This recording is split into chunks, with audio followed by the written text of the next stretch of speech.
நண்பர்களே, அனைவருக்கும் வணக்கம். இங்கு கடவுளாக இருந்தாலும் கூட பூமியில் வாழ்வதற்கு காசு வேண்டும், அதாவது சர்வே பண்ணுவதற்கு. இது எனக்கு என்னுடைய தோழி சொன்ன ஒரு வாசகம். அது மட்டுமல்ல, நீங்கள் எந்த முடிவை எடுக்க வேண்டுமானாலும் பலரிடம் ஆலோசனை கேளுங்கள், ஆனால் முடிவை நீங்கள் மட்டுமே எடுங்கள்.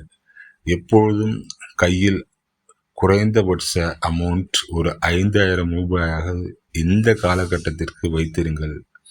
உங்களிடம் பணம் இல்லையெனில் உங்களை யாரும் மதிக்க மாட்டார்கள். இந்த காலகட்டத்தில் நீங்கள் எவ்வளவு நல்லவராக இருந்தாலும் பணம் இல்லை என்றால் நீங்கள் வெளியே செல்லலாம் என்று கூறும் அளவிற்கு இருக்கிறார்கள். நான் படித்ததில் அல்லது கேட்டதில் நடந்த ஒரு சில விஷயங்களை உங்களிடம் நான் பகிர்கிறேன். ஒரு தடவை ஜீசஸ் என்ன பண்ணாராம், மேலே இருந்து கீழே வந்தாராம். வந்து ஒரு தேங்காய் விற்கிறவர் இருக்காரு, அவர்கிட்ட ஒரு தேங்காயை கேட்குறாரு, அதாவது ஒரு இளநீ கேட்குறாரு. அதற்கு அவர் என்ன பண்ணியிருக்காரு, 10 ரூபா பணம் கொடுங்க அப்படின்னு கேட்டிருக்காரு. உடனே ஜீசஸ் எங்ககிட்ட இல்லைப்பா அப்படின்ட்டு இருக்காரு. அப்புறம் எப்படி நான் உங்களுக்கு தர்றது அப்படின்னு சொல்லி அந்த இளநீர் விற்கிறவர் கேட்குறாரு.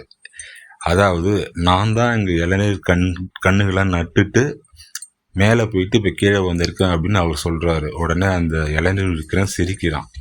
அதாவது இதனால் கதையோட கருத்து என்னவென்றால், நம்மிடமும் கொஞ்சம் பணம் இருக்கணும், எதுவாக இருந்தாலும் நம்மிடமும் இருக்க வேண்டும், அப்போது தான் அது நமக்கு உதவும் என்று கூறுகிறது. அது மட்டுமல்ல, நம்முடைய உடல் நலன், இன்றைய காலகட்டத்திற்கு உடல் நலன் எந்த அளவிற்கு முக்கியம் என்பதை நான் எடுத்து கூறுகிறேன். ஒரு சுவரில் நீ ஓவியம் வரைய வேண்டும் என்றால் சுவர் இருந்தால் தானே நாம் சித்திரம் வரைய முடியும். அதுபோன்று இந்த பணமெல்லாம் நீ சம்பாதிக்க வேண்டுமென்றால் உன்னுடைய உடல் நலனும் மனநலமும் நன்றாக வைத்திருக்க வேண்டும். அவ்வாறு வைத்திருந்தால் மட்டும் போதாது, உன்னை சுற்றி இருக்கிற சுற்றுப்புறம் நல்ல நேர்மறை சக்தியுடையவர்களாக வைத்துக்கொள் முடிந்தவரை. அடுத்ததாக, நீங்கள் முடிவெடுக்க எப்பொழுதும் தயங்காதீர்கள். அந்த முடிவு உங்களுக்கு ஒன்று நல்ல அனுபவத்தை தரும், இல்லை என்றால் வெற்றியை தரும். அந்த வெற்றியின் மூலம் நல்ல பணத்தையும் மகிழ்ச்சியும் தரும். உங்களுடைய துணை, அதாவது உங்களுடைய துணைவியார் உங்களுக்கு நல்ல சப்போர்ட்டிவாக இருந்தால் நீங்கள் முயற்சியை எடுக்கும் பொழுதே முழு வெற்றிதான். இதையெல்லாம் நான் ஏன் கூறுகிறேன் என்றால், இன்றைய காலகட்டத்திற்கு பணம் மிகவும் அவசியம்.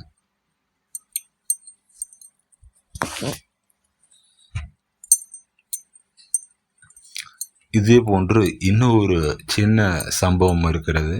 ஒரு கடையில் ஒரு நல்லவர் என்று வைத்துக் கொள்ளுங்கள், ஒரு குளிர்பான பாட்டில் வாங்குவதற்காக செல்கிறார் தனது மகனிற்காக. அவர் 10 ரூபாய் வைத்திருக்கிறார்.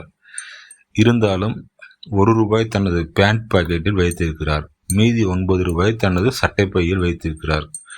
ஆனால் எப்பொழுதும் அவர் தன்னிடம் 10 ரூபாய்க்கு குறையாமல் பார்த்து கொள்வார்.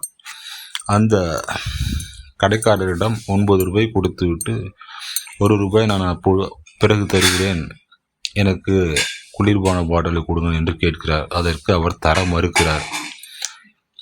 1 ரூபாய் அவர் நம்பி தர மாட்டேன் என்கிறார் இந்த உலகில். எனவே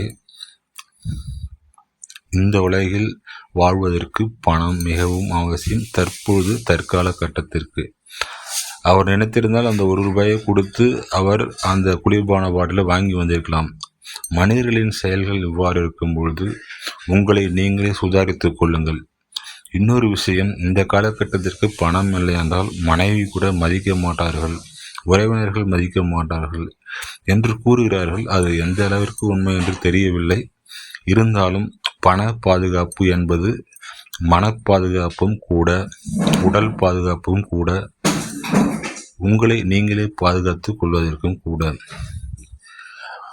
உத்தியோகம் எப்படி புருஷன் லட்சணம் என்று கூறுவார்கள், அதுபோன்று பணம் என்பது உங்களை சார்ந்த பாதுகாப்பு. உங்களை நீங்கள் தற்காத்துக் கொள்ளுங்கள். நன்றி, வணக்கம். சிறந்த பதிவு, படித்ததில் பிடித்தது.